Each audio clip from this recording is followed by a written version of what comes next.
Alors ensuite, quand vous allez monter justement des vidéos, il y a une espèce de flux de production en fait à respecter si vous voulez vous en sortir entre guillemets. Voilà, vous avez première étape, une étape qui va vous permettre de vider et de sauvegarder les sources de votre tournage. Donc généralement, on conserve les médias originaux, en tout cas c'est ce que je fais jusqu'à la livraison du clip vidéo. Ensuite, j'archive éventuellement s'il y a besoin. Mais je vais toujours en fait sortir mes fichiers sources de ma carte mémoire pour venir les mettre sur un disque externe qui sera mon disque de travail. Donc ça va être la première étape, vider et sauvegarder ses sources. Ensuite, la deuxième étape va être d'organiser son contenu justement sur ce fameux disque de travail ou de production.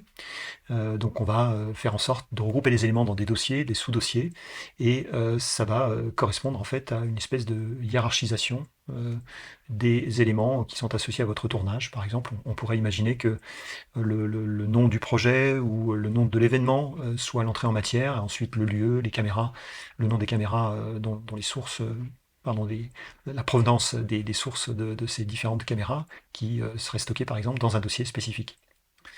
Ensuite, l'étape d'après, ça va être la fabrication d'un projet. On parle de Premiere Pro, donc ce sera un projet Premiere Pro. On va importer les sources ensuite dans ce logiciel de montage. Et théoriquement, c'est pas théoriquement d'ailleurs, mais si vous avez fait l'effort justement à l'étape précédente d'organiser votre contenu, vous n'avez quasiment rien à faire dans Premiere Pro, puisque cette organisation, vous allez la récupérer telle qu'elle était initialement dans votre disque de production. Et ces dossiers vont porter un nom particulier, ce seront des chutiers. On aura une phase ensuite, après l'importation, qui sera une phase d'indexation du contenu. Donc là, l'idée, c'est de trouver des moyens, en fonction du logiciel de montage, pour venir plus tard, au moment du montage ou au moment du dérochage, eh bien, faire en sorte que les éléments soient, entre guillemets, classés. Ils le sont déjà, puisqu'ils sont dans des dossiers ou des chutiers, mais ils peuvent aussi avoir un sens particulier. Donc, quand vous allez chercher des plans en particulier, sur une thématique particulière, eh bien, ce travail d'indexation vous permettra de retrouver plus facilement ce que vous avez à intégrer dans votre montage vidéo.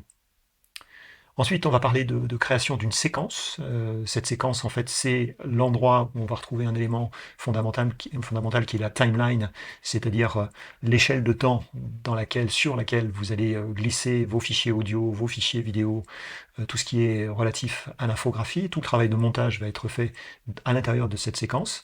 Et souvent, cette première séquence est en fait un bout à bout, c'est-à-dire une juxtaposition de plans que vous aurez coupés mais grossièrement, et qui représentera la chronologie de l'histoire que vous avez à raconter.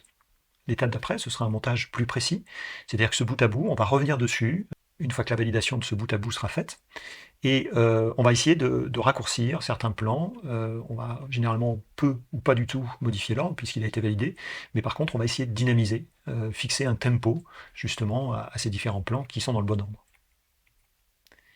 Ensuite, il y aura un travail de post-production, c'est-à-dire l'intégration d'illustrations. J'ai appelé ça infographie, mais ça peut être des illustrations sonores, ça peut être des illustrations audio, un mixage audio, mais ça peut être aussi des plans de coupe ou des plans d'illustration. Parfois, on utilise ces deux terminologies. Et puis, voilà, je vous l'écris également. Insertion d'infographie, c'est tout ce qui est titre, habillage. Et puis ensuite, une fois cette infographie et ces plans d'illustration intégrés, eh bien, on va passer à la partie étalonnage, c'est-à-dire faire en sorte que les blancs soient blancs, on appelle ça la balance des blancs, et puis de donner une couleur en fait à vos différents plans qui vont fixer aussi une atmosphère, un style particulier à votre montage. Ensuite, il y aura une validation, et une fois le travail de montage chronologique suivi de la post-production eh bien, sera terminé, il faudra le valider et ensuite exporter pour passer à la livraison vers les différentes sources ou cibles vers lesquelles vous destinez justement ce travail de montage. Un rappel de certaines définitions également pour compléter ce chapitre. On parle de projet qui est en fait l'entrée en matière. Ça va être la source justement ou le démarrage d'un travail que vous allez faire, travail de montage que vous allez faire dans Premiere Pro. Donc on verra comment créer un projet. Ce projet, il peut intégrer une ou plusieurs séquences. Ces séquences, si on considère que c'est un montage spécifique, je vais par exemple, je vais prendre l'exemple d'un montage qu'on peut faire destiné à YouTube dans un premier temps et puis destiné à TikTok.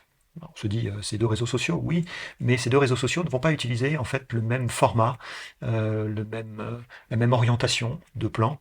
L'un va travailler plutôt en mode paysage, l'autre en mode portrait. Ben, on peut considérer, et c'est ce qu'il faudra faire d'ailleurs, une séquence pour ce qui est du mode du montage en paysage, et puis une autre séquence pour le montage en portrait. Donc ces séquences, vous pouvez en avoir plusieurs à l'intérieur d'un projet, et ces séquences seront liées à une taille particulière et un nombre d'images par seconde également, sont des notions importantes, et il faudra que vous ayez des sources qui soient adaptées à votre séquence, à la taille que vous destinez à votre séquence et au nombre d'images par seconde également de cette séquence.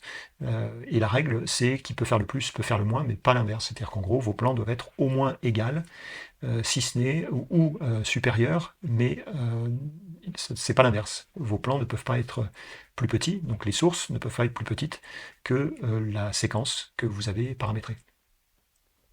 Ensuite, on va faire un distinguo entre rush et plan.